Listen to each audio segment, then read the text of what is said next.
Malheureusement, la controverse a manqué dans ce mouvement. Il y a eu donc un débat qui s'exprimait dans le terme de réticence, de refus, de résistance. Tout ça serait à clarifier de manière plus subtile. Mais en tout cas, il y a eu des controverses, par exemple, autour de Mélanie Klein et d'Anna Freud. On sait bien. Il y a eu controverse parce qu'il y a eu la possibilité à l'intérieur de la communauté psychanalytique qui travaille sur l'espace d'un sujet singulier, une certaine continuité d'espace psychique. La psychanalyse est un chantier ouvert. Et il est ouvert ou bien il se ferme selon que les dispositifs mis en place prennent en compte des segments de la réalité psychique et nécessairement en se fermant pour des raisons méthodologiques afin de cerner son objet et de ne pas introduire trop de variables. Grâce à cette suspension, il y a toujours un reste à connaître qui est un reste à connaître, qui n'est pas un reste à éliminer, mais un reste à connaître. Ça a été ma question, d'une certaine manière, oui. et elle est essentielle parce qu'elle pose aux psychanalystes de divan qui, d'une certaine manière, acceptent difficilement cette idée qu'il y aurait non pas un seul espace psychique, mais plusieurs espaces psychiques. Personnellement, j'en distingue trois.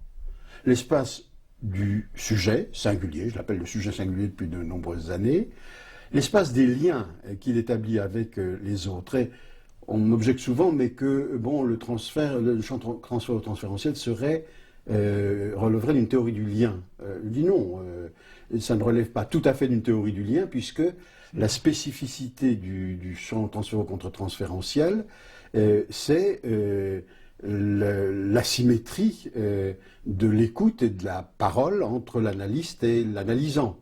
Dans un groupe, les liens, alors là, existent en tant que liens entre égaux, avec les transferts qui s'établissent, mais qui ne correspondent pas, qui n'appellent pas, de la part des autres partenaires du lien, le même type d'écoute et le même type de réponse que celui de l'analyste. Ça ne se confond pas. L'analyste dans un groupe n'est pas dans le même type de lien, entre guillemets, que les autres membres du groupe. Et ça, c'est aussi une question. Si l'analyste n'est plus le seul objet du transfert, mais si le transfert a plusieurs objets, comme Bejarano l'a montré, c'est-à-dire le groupe, les membres du groupe, l'analyste ou les analystes quand on travaille à plusieurs, et puis le hors-groupe, à ce moment-là, nous avons à penser quelle est la nature du transféré dans ces différents lieux. Ce que la cure ne permet pas de travailler, en tout cas, ce qu'elle n'a pas pu travailler tant qu'elle considérait que ce qui se transférait hors de la situation analytique était une résistance à l'analyse et à l'analyste lui-même. Et ça n'est pas sans raison que Lacan, par exemple, qui était un remarquable conducteur de groupe, d'institution, a réduit l'approche psychanalytique des groupes à ce qu'il en savait à partir du laboratoire de Rémy Chauvin. Il était donc possible de transformer les conditions dans lesquelles le transfert se manifestait sans pour autant,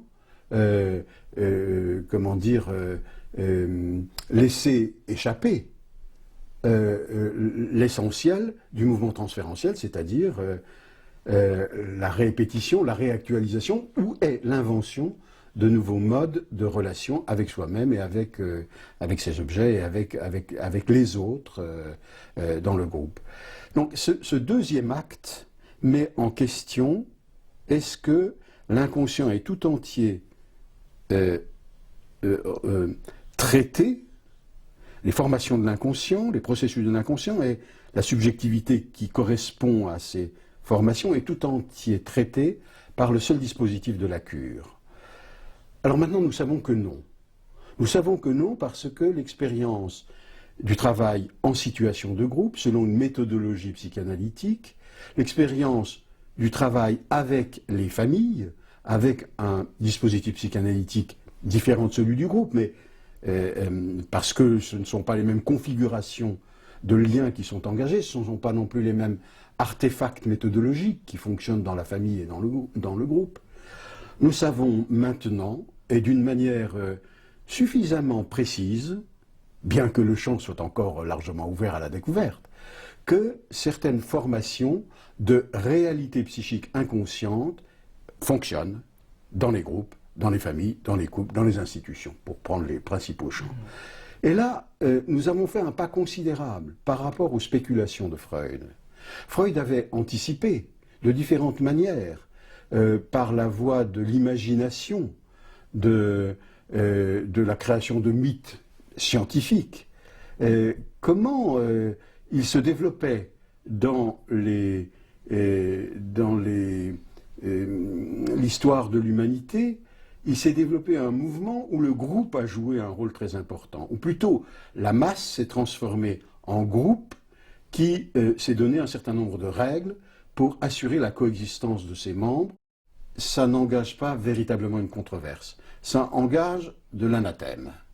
Une des critiques des analyses de Divan, c'était « mais vous êtes des psychosociologues », avec tout ce que ça pouvait, à ce moment-là, dans les années 60. C'est l'année de l'expansion des relations humaines, de l'adaptation, etc. Avoir de péjoratif pour nous, et quelquefois, c'était presque une injure. Le travail avec les groupes de formation a quand même soulevé, permis de mettre à jour un certain nombre de questions qui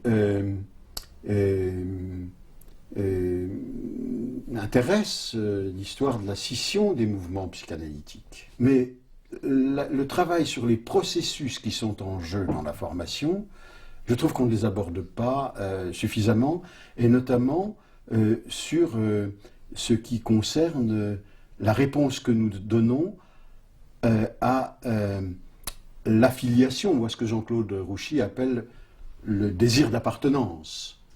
Ça s'interroge, ce désir d'appartenance. Il faut déjà que ces sociétés aient déjà intégré, aperçu tout l'intérêt de ce qu'est une approche psychanalytique de ce troisième espace de réalité psychique inconsciente. Les sociétés, elles aussi, dépérissent parce qu'elles n'auront plus, de candidats qui aient reçu à l'université la formation initiale nécessaire pour s'engager dans un travail de formation qui ne soit pas seulement une formation clinique de praticien, mais qui soit, et c'est urgent, c'est tout à fait important de le faire, qui ait cette perspective de théorisation.